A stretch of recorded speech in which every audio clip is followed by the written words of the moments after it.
Voilà. Et c'est parti. Je vais donc commencer. Alors, du coup, hop, je partage mon écran. Tac. Autoriser. Et normalement, vous devez voir mon écran. C'est bon pour tout le monde, Lucille, tu me C'est dis bon, si c'est OK. il est là, parfait. C'est bon. Parfait. Super. Bon, Donc, bonjour. bienvenue. Ouais, c'est bon. Bienvenue à tous. On est ravis de faire ce webinaire en fait pour vous partager le livre blanc en fait que vous aurez du coup à votre disposition juste après notre session. L'intitulé de ce livre blanc, donc c'est Politique familiale, un enjeu stratégique pour les entreprises. Et donc l'idée de cette session aujourd'hui, c'est d'abord de vous dire qui on est, parce qu'aujourd'hui je suis avec Marcus et Marcus, je te laisse la parole d'abord, si tu veux bien te présenter. Bonjour à toutes et tous, et d'abord aussi mes meilleurs voeux pour 2025. Alors, on est encore au début. Je crois que vous avez déjà dégusté beaucoup de galettes. Ça, on n'a pas pour vous aujourd'hui, mais on a beaucoup d'autres informations. Alors, nous sommes très, très contents que vous êtes avec nous. Et concernant B-Family, 2025 va être assez importante parce que nous avons, comme avec un petit bébé, vu notre naissance l'année dernière. Mais vous saviez que dans l'évolution d'un petit bébé, qui est le plus important, ce sont les petits pas, la découverte du monde, oui, et aussi, bien sûr, de commencer à s'exprimer. Et pour ça aussi, ce livre blanc, parce que ça, c'est une possibilité, suite à la première conférence que nous avons organisée, de partager un peu ce que nous voulons faire. B-Family, c'est vraiment une association qui veut rassembler les gens qui sont intéressés, mais aussi, je vais dire, acteurs et vraiment actifs dans la gestion du workplace qui est beaucoup plus family-friendly. Qu'est-ce que ça veut dire? Ça veut dire que dans le passé, je vais dire, les familles se sont toujours adaptées auprès des conditions du travail. Et avec toutes les tendances qui sont là, avec les expériences aussi que les nouvelles générations ont fait, suite aussi au Covid à d'autres éléments, c'est maintenant beaucoup plus important que les entreprises mettent une politique parentalité en place, qu'ils regardent comment ils sont organisés, mais aussi comment ils traitent vraiment tout autour de la parentalité dans leurs entreprises, comment on peut le faire pour vraiment bien répondre auprès des besoins. Et il y a des petits pas à faire, il y a des grands pas à faire. Maintenant, le rôle de B-Family, c'est vraiment être un point de rencontre, d'échange, mais aussi un accélérateur dans ce sujet-là. Et comme ça, nous réalisons, et ça aussi c'est autour de la table aujourd'hui, des gens qui sont dans des entreprises, mais des gens qui sont aussi dans des associations, qui sont sur la cause, aussi des entreprises de Family Tech. Et comme ça, c'est vraiment l'objectif de créer ensemble un nouveau monde qui est, je vais dire, plus positif et plus impactant pour créer le workplace family friendly. Alors, dans ce sens-là, je suis vraiment très, très content d'être là aujourd'hui avec vous. Et maintenant, je crois que nous sommes presque avec tous les participants. Alors, Françoise commence avec la présentation et les éléments du livre blanc qui sont vraiment très, très intéressants.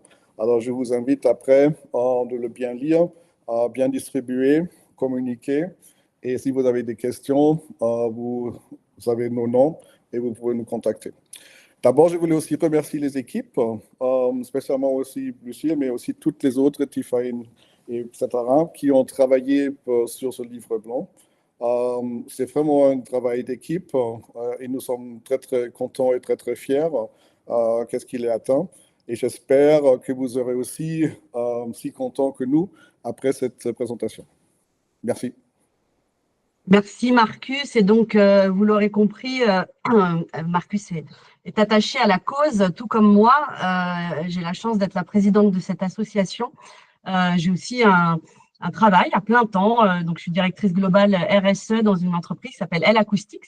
Voilà, et je mène aussi cette cause conjointement avec Marcus et avec l'équipe, puisque elle ne date pas d'hier, même si on a commencé à bien formaliser tout l'an dernier. Ça fait très longtemps en fait que l'on a commencé en fait à réfléchir à cette problématique de l'équilibre des temps de vie. Françoise, On était chez... Oui, Françoise, excuse-moi, je oui, me permets de te couper. Il y a des gens qui sont en salle d'attente. Peut-être tu ne l'as ah, pas vu. oui, et que je ne peux pas, et comment je... Voilà, view, pardon, excuse-moi. Et oui, il y avait plein de personnes. Ouf, désolée pour ça. Et tu me dis, hein, du coup, Ouais. et bienvenue à ceux qui nous rejoignent. Et désolée de ne pas vous avoir vu. Donc je reprends juste, voilà, on va pas vous raconter toute l'histoire parce que on en aurait pour plus d'une heure, mais voilà, on a déjà en fait beaucoup œuvré lorsqu'on était notamment chez Danone avec Marcus, on a passé beaucoup de temps et on est convaincu en fait que toutes les entreprises ont un rôle à jouer pour atteindre cet équilibre des vies. Donc ça c'est nous. Donc l'objectif du webinaire, c'est 3 temps. Donc, le premier, c'est d'abord de vous expliquer le contexte. Pourquoi est-ce qu'on a fait, ce livre blanc. De vous donner un petit aperçu du contenu. Évidemment, on ne va pas tout divulguer. Hein. L'objectif, c'est que vous ayez envie d'aller le lire, mais en tout cas, de vous présenter son contenu dans les grandes lignes. Et puis, conclusion et prochaines étapes. Et désolée, je vais devoir admettre encore des gens. Alors, donc, on commence. Donc, le contexte, donc très brièvement. Donc, on a lancé officiellement Bifamily en 2024. Donc, c'est un mouvement fédérateur, comme vous l'a dit Marcus. Hein. Notre objectif, c'est vraiment de réunir toutes les parties prenantes qui ont un rôle à jouer dans la conciliation des vies des familles. Donc les prémices, comme je vous le disais, hein, ça a commencé par du test and learn, hein, notamment là où on était chez Danone, mais dans d'autres entreprises. On a vu les effets, on a vu surtout les impacts positifs. Et donc voilà, et donc ça nous a permis de nous conforter dans cette idée qu'il y avait vraiment un mouvement à lancer. Donc, on a officiellement organisé donc ce lancement à travers un événement début novembre de l'année dernière. On avait une centaine de participants. Donc, on a eu une table ronde que j'ai eu la chance d'animer, à laquelle ont contribué notamment L'Oréal, Microsoft, mais aussi Great Place to Work et Monsieur Antoine de Gabrielli. Donc, on retrace aussi un peu les insights de cette table ronde dans ce livre blanc. On a eu des témoignages, on était hébergés pour cet événement chez un de nos membres, Laboratoire Expansience. Et donc, ils ont témoigné en fait de non seulement ce qu'ils faisaient, mais aussi de l'intérêt en fait de contribuer à un mouvement tel que Bifamily. Et puis, voilà, comme on ne voulait pas que ce soit juste de la conférence et de la passation de connaissances, on va dire, on a organisé des ateliers en mode intelligence collective sur différentes thématiques où tout le monde a pu contribuer et on a des suggestions et on voulait vraiment retracer en fait les outcomes, désolé pour mon franglais, de ces ateliers et les suggestions pour que ça puisse aussi inspirer le plus grand nombre. Donc ça, c'est le contexte. Donc, en termes de contenu, en bref, dans ce livre blanc, donc ce que vous allez retrouver, c'est d'abord des chiffres clés. Des chiffres clés parce que ça nous paraît important de poser le contexte et où est-ce qu'on en est aujourd'hui. Donc, pourquoi est-ce que la parentalité est un enjeu essentiel? Pourquoi c'est plus quelque chose de à côté ou c'est bien si on le fait? Ça devient vraiment une préoccupation essentielle pour les entreprises. En quoi aussi la conciliation des vies familiales et professionnelles est encore difficile. Aujourd'hui, ce n'est pas si fluide que ça. Certains l'ont compris, d'autres apprennent encore. Et donc, l'idée, c'est que voilà, ces difficultés soient surmontées à travers des solutions concrètes que peuvent apporter notamment les membres de notre famille tech qu'on réunit aujourd'hui dans ce qu'on appelle le collectif. Et enfin, les différents défis qui sont à relever en termes de conciliation, en termes de soutien, en termes de tâches parentales, en termes de charge mentale. Voilà, il existe encore des choses à faire. Et comme le disait Marcus, il n'y a pas de bons ou mauvais élèves. En fait, tout le monde a un rôle à jouer et chacun y va avec son rythme et avec ses priorités. Vous y trouverez donc également les apprentissages des ateliers que l'on a organisés, qui sont aussi chiffrés, donc 98%. Je ne vous dis pas ce que c'est, vous irez voir. Donc ces ateliers, on les a organisés en 5 thématiques. Une première autour des petits pas, hein, donc ce qu'on disait. Souvent, on voit la parentalité comme quelque chose de coûteux. L'idée, c'est qu'il y a des petits pas à faire et donc on vous donne des exemples et des suggestions aussi de ces petits pas. Il y a aussi des suggestions sur des mesures de flexibilité qui sont faciles et efficaces.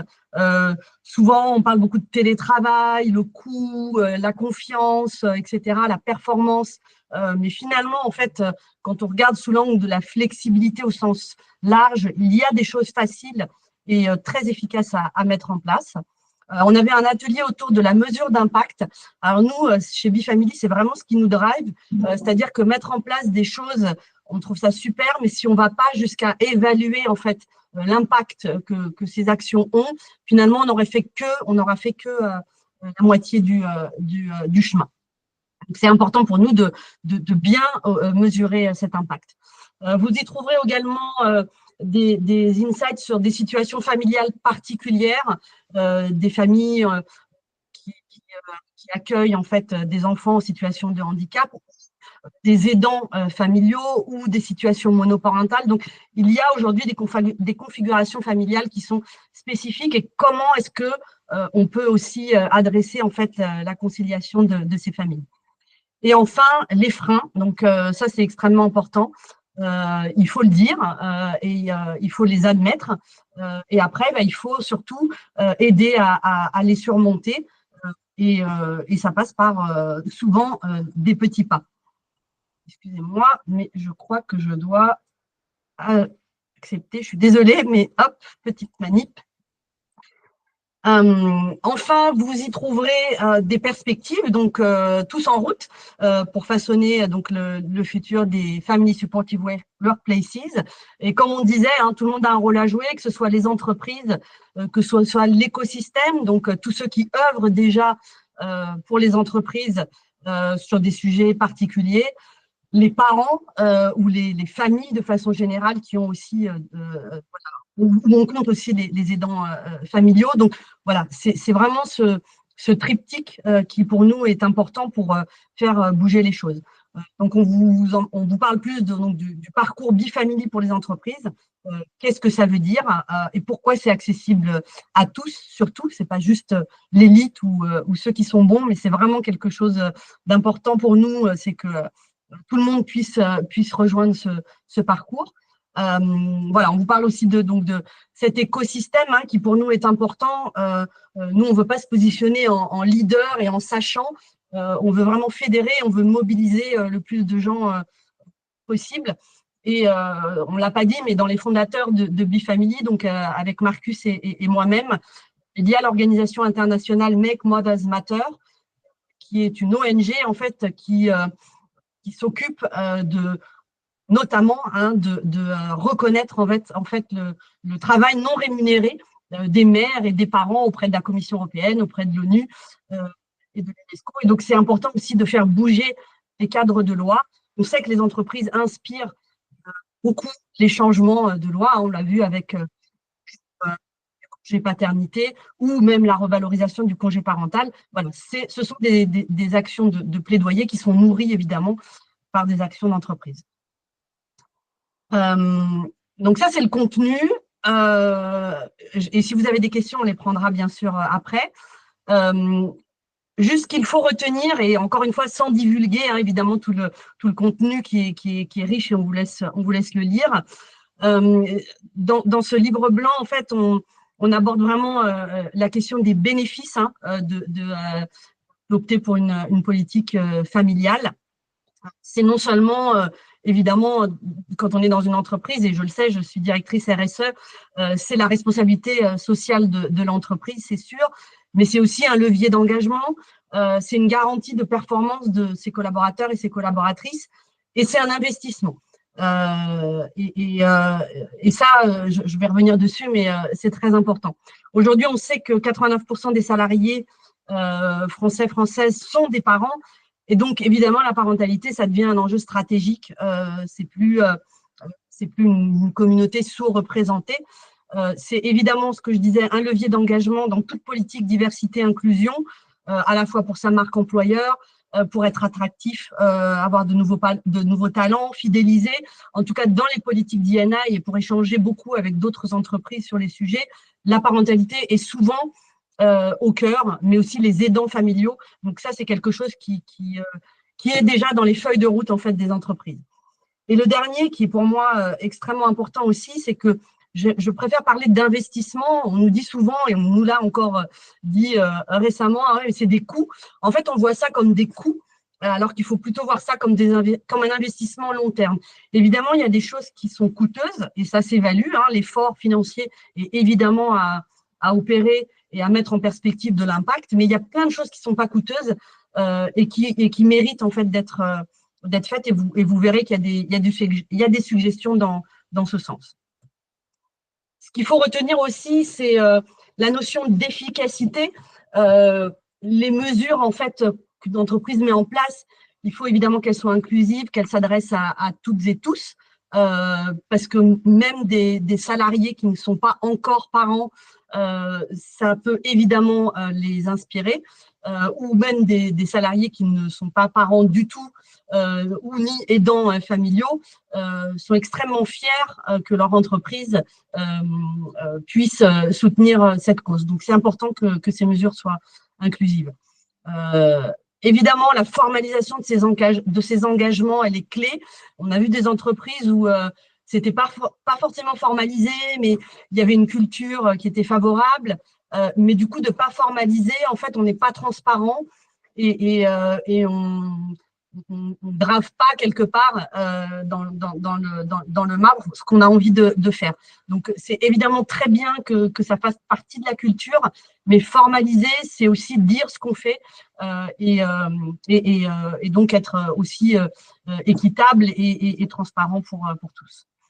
Et enfin, un point important, c'est la sensibilisation et la formation, évidemment, ciblée. Ce sont des vrais alliés pour une politique familiale qui soit efficace. Sensibiliser, c'est déjà un grand pas. Et former, évidemment, quand c'est nécessaire. Ça peut être des populations managériales, ça peut être différentes cibles en fonction de l'entreprise. Et c'est vraiment un gain d'efficacité. Et enfin, la troisième chose à retenir, donc les perspectives, parce que nous, ce qui nous intéresse, c'est aussi les générations à venir. Je ne sais pas vous, mais moi, j'ai 4 enfants et du coup, je me demande aussi comment eux vont vivre, en fait, ces politiques familiales dans le futur. Donc, c'est déjà intéressant de regarder un peu les tendances et ce qui se profile. Et donc, c'est déjà de regarder et considérer les attentes des générations à venir et leur configuration familiale. On parle déjà de génération Y, génération Z. Voilà. Et donc, c'est intéressant d'aller voir comment ces générations se projettent. C'est évidemment important, pas juste d'avoir une politique et d'avoir des principes, mais de réellement faciliter la vie au quotidien des parents et des aidants familiaux. Donc là, le collectif de la Family Tech, ils sauront vous dire, parce que eux, c'est leur travail au quotidien, d'aider sur des problématiques particulières, que ce soit du coaching, que ce soit du soutien pour administratif, pour trouver une place en crèche ou trouver de la souplesse, on va dire, et de l'aide pour des aidants familiaux. On sait que c'est très compliqué. Donc, vraiment, le quotidien, il est clé parce que c'est ça qui vient peser, en fait, sur la charge mentale des familles.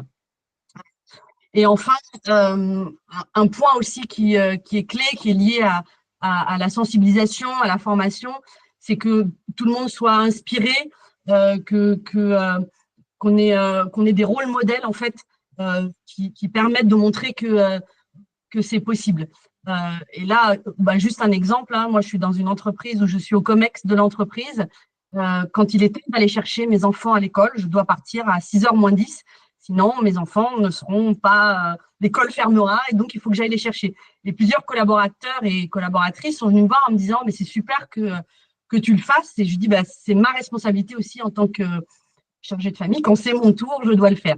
Et donc ça contribue aussi à montrer que c'est possible et que c'est pas juste une question de politique et qu'il n'y a qu'à Faucon. Voilà. Donc ça, c'est très important. Donc après ce webinaire où on vous a donné envie d'aller lire le livre blanc, bien sûr, vous pouvez le télécharger, hein, vous allez l'avoir directement juste après. Et comme l'a dit Marcus, on vous invite à le diffuser, évidemment commenter, partager vos remarques, suggestions. Nous, on est aussi très ouverts à vos retours et à préparer les autres. Bien sûr, voilà, vous pourrez toujours en savoir plus sur Bifamily, notre site web. On a une page LinkedIn qui est animée par Lucille, Laetitia. Merci encore pour tout le travail que vous faites. Et puis, bien sûr, vous pouvez nous contacter sans problème. Un point important qu'on vous a dit, c'est, voilà, Bifamily, c'est un mouvement et donc tout le monde fait partie de ce mouvement. C'est une association loi 1901, donc ce mouvement, il appartient à personne, il appartient à tout le monde, il appartient à la société, même si on est voilà, quelques-uns un peu en tant que chef d'orchestre. Moi, je suis la présidente, mais en fait, rien ne m'appartient. Tout est à tout le monde. C'est important en fait que voilà, qu'on engage tout l'écosystème et que tout le monde puisse être accueilli dans ce mouvement. C'est important que les organisations bougent parce que plus elles bougeront, plus les cadres de loi évolueront, puisque c'est très inspiré par ce que font les entreprises, et plus les familles qui travaillent verront leur bien-être et leur performance s'améliorer. Ça fait partie des indicateurs en fait qu'on peut suivre, en tout cas qu'on recommande à certaines entreprises en fonction du diagnostic qu'elles ont fait. Voilà, j'espère que ce n'était pas trop long. On est maintenant ouvert et ouverte à vos questions et on vous remercie beaucoup d'être là. Et je vais arrêter le partage parce que je souhaiterais vous voir. N'hésitez pas à ouvrir vos micros pour poser vos questions. Ou dans le chat, vous souhaitez les mettre dans le chat.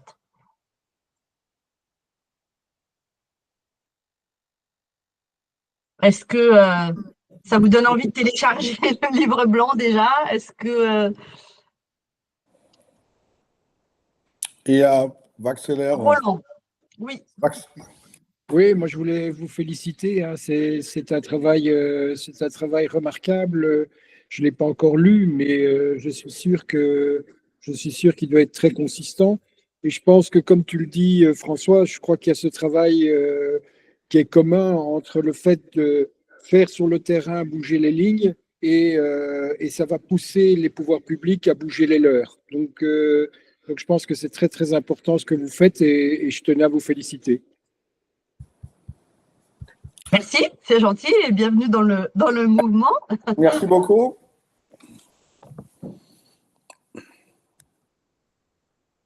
Est-ce qu'il y a d'autres questions, remarques, suggestions? Oui. Là, vous n'avez pas encore vu le livre blanc. Oui. Alors, le livre blanc, c'était vraiment à base de la conférence. Et comme ça, c'est, je vais dire, un snapshot. Oui, c'est vraiment un aperçu concernant des choses. Si vous avez aussi lu le livre blanc après, revenez vers nous si vous avez d'autres sujets, d'autres thèmes que vous trouvez importants ou aussi d'autres éléments à présenter. Alors, quelqu'un a levé la main, je crois. Delphine. Oui, Delphine, bonjour oui. à tous. Oui, bonjour. Bonjour. Alors, j'ai une question. Je n'ai pas vu le livre blanc, bien sûr. Moi, je fais de l'accompagnement d'entreprises, notamment de mamans qui reviennent de congé maternité, voilà, avec des séances de coaching. Et ça a un effet incroyable. C'est extrêmement profitable pour tous. Mais je suis quand même confrontée à une difficulté. Et peut-être qu'il y a ces éléments-là dans le livre blanc qui pourraient aider. C'est d'arriver effectivement à convaincre les entreprises que ce n'est pas qu'un coût et que l'investissement vaut vraiment la peine. Et je vois bien en discutant souvent qu'on m'indique que ce serait bien que je raconte que les mamans derrière, elles reviennent, elles ont une promotion ou elles ont gagné en efficacité, en performance. Enfin, on attend beaucoup de choses chiffrées qui prouvent que vraiment c'est un bon investissement et je trouve que c'est un peu dur d'arriver à convaincre. Voilà, donc peut-être qu'il y a ça dans le livre blanc ou peut-être que vous avez des éléments de réponse ou que d'autres ici aussi peuvent éclairer cette question à laquelle je suis confrontée. Merci. Merci beaucoup pour ce retour. Et c'est juste, on ne trouve pas beaucoup de chiffres, mais ça va être aussi quelque chose pour le futur que nous avons envisagé, de donner un peu plus de chiffres sur quelques thèmes. Alors, comme ça, nous sommes preneurs des questions ou des éléments où vous dites, là, ça serait bien d'avoir plus d'informations. Alors, l'équipe a vraiment creusé beaucoup, et comme ça, dans le livre blanc, il y a des chiffres, mais comme dites, c'est pas encore complet. Oui. C'est la première étape pour créer vraiment quelque chose encore plus grand. Alors, ça vraiment rassemble notre première conférence, et comme ça, c'est le, je vais dire, point de départ pour aller plus loin. Et comme ça, vraiment, on veut aller dans la co-création et vraiment avoir de retour. Regardez, ça j'ai envisagé, là il manque quelque chose que nous pouvons chercher encore plus, mais peut-être aussi créer des sondages ou d'autres, parce que c'est aussi quelque chose que nous envisageons, parce que suite à association, je crois que c'est beaucoup plus facile de le faire que d'une entreprise, parce qu'il y a toujours une connotation. Et comme ça, c'est vraiment notre intérêt de factualiser plus le sujet, et spécialement aussi sur cette question, comme vous dites, est-ce que c'est rentable pour l'entreprise? Mais avec toutes les difficultés qu'il y a à l'instant concernant talents, vraiment retenir les talents, avec les questions de la nouvelle génération concernant comment ils peuvent le meilleur marier parentalité et travail, c'est vraiment un sujet qui est très, très chaud, je vais dire. Et comme ça, je crois aussi, si on va faire un sondage, on va avoir des bonnes réponses. Oui. Alors comme ça, Exactement. nous sommes vraiment ouverts pour accueillir ça. Et ça, c'est aussi un peu notre sens. Oui. On veut être un forum qui facilite ces choses-là, qui donne un peu plus de factualisation et qui fait avancer comme ça les questions.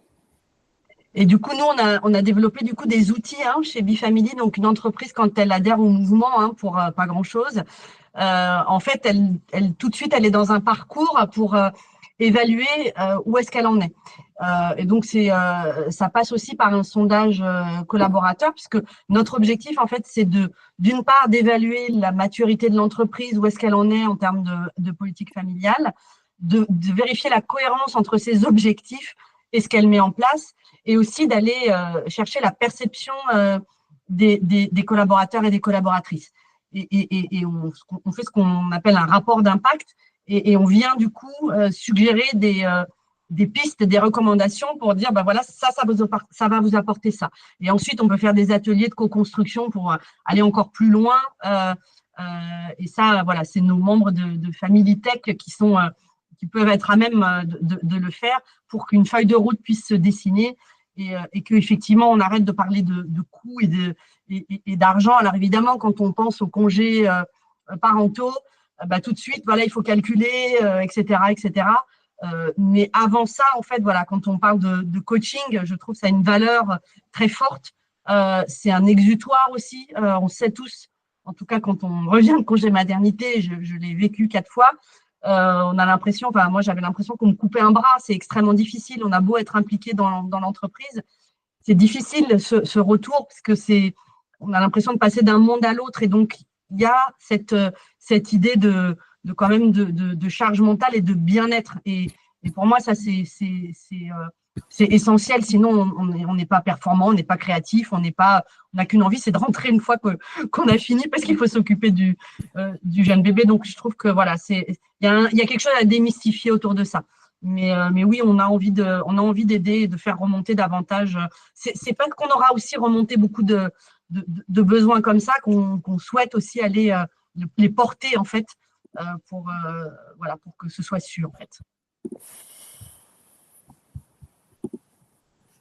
On a une autre main qui s'est levée, si c'est peut-être aussi des RH ou des responsables au sein des entreprises qui ont des retours à nous faire sur ces sujets.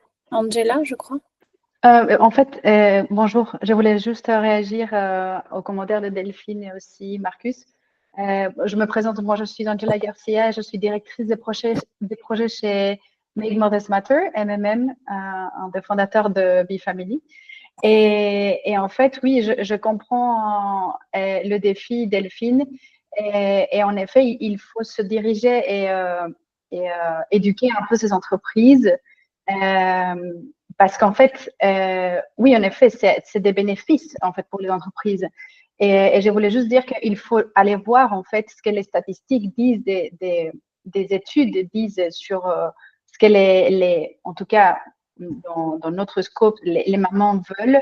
Il y a des statistiques au niveau européen, mais par exemple, nous, chez MMM, on fait aussi des études européennes auprès des mères. Et par exemple, dans notre dernière étude, on voit que les mères, elles veulent travailler selon l'âge des enfants, mais elles veulent travailler.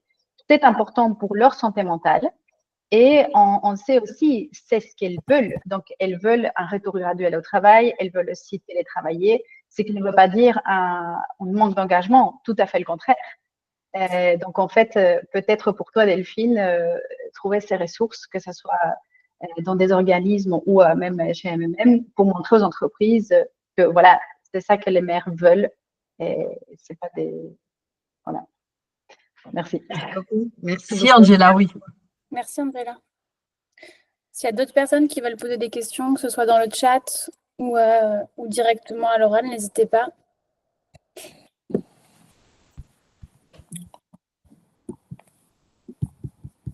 En tout cas, voilà, pour nous, c'est, on sait que rien n'est encore parfait. Ça se saurait si on vivait dans un monde parfait. On sait aussi que le contexte est extrêmement compliqué, très instable au niveau politique, au niveau économique, au niveau, enfin voilà, c'est au niveau réglementaire. On est vraiment confronté à ça. Et nous, ce qu'on veut pas aussi, c'est que les entreprises, elles prennent ce pas de la compliance, c'est-à-dire on va cocher des cases sur ces sujets-là, en fait. Je le sais parce que je suis en plein dans ce qu'on appelle la CSRD, donc la directive européenne qui demande aux entreprises donc, de publier leurs résultats extra-financiers. Donc, ces sujets-là, il y a un item autour de la conciliation vie professionnelle, vie privée. L'idée, c'est qu'il y a un narratif derrière à raconter. Il y a évidemment des actions à partager, mais il faut être, voilà, il faut être vigilant à pas vouloir tout faire et finalement bâcler, en fait. Et c'est pour ça qu'on dit les petits pas sont parfois les plus efficaces quelque part, puisque du coup, voilà, on y va au rythme aussi de l'entreprise et de la culture. Et Angela le disait, cette partie éducation, elle est fondamentale. Elle est vraiment fondamentale pour que tout le monde déjà ait une connaissance du sujet et qu'on le démystifie, en fait. Soutenir les familles dans l'entreprise, c'est pas juste bon, bah, ils vont nous demander des berceaux de crèche, ça coûte cher et non merci. Enfin voilà, c'est quand même au-delà de ça. Et ça fait partie intégrante, c'est autant les mères que les pères, et c'est très inclusif. Donc c'est très important enfin, en tout cas, on fait bien attention à ça et que le contexte ne vienne pas dénaturer, en tout cas, notre objectif premier, qui est vraiment que cette conciliation, elle soit fluide.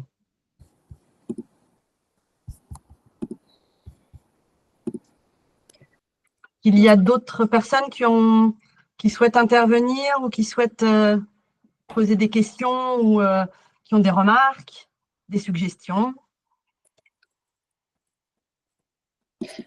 Je vais vous mettre un lien dans le chat pour tous ceux qui sont présents pour que vous puissiez récupérer le livre blanc, et puis vous recevrez aussi, au cas où vous ne retrouviez plus ce lien, un petit mail là dans les heures qui suivent avec le lien du replay et le lien du livre blanc. N'hésitez pas, comme disaient Françoise et Marcus, à nous envoyer vos retours, vos commentaires, vos suggestions. C'est évidemment, comme disait Françoise, cette association, elle appartient à tout le monde, et c'est ce qu'on en fera tous ensemble qui la fera grandir.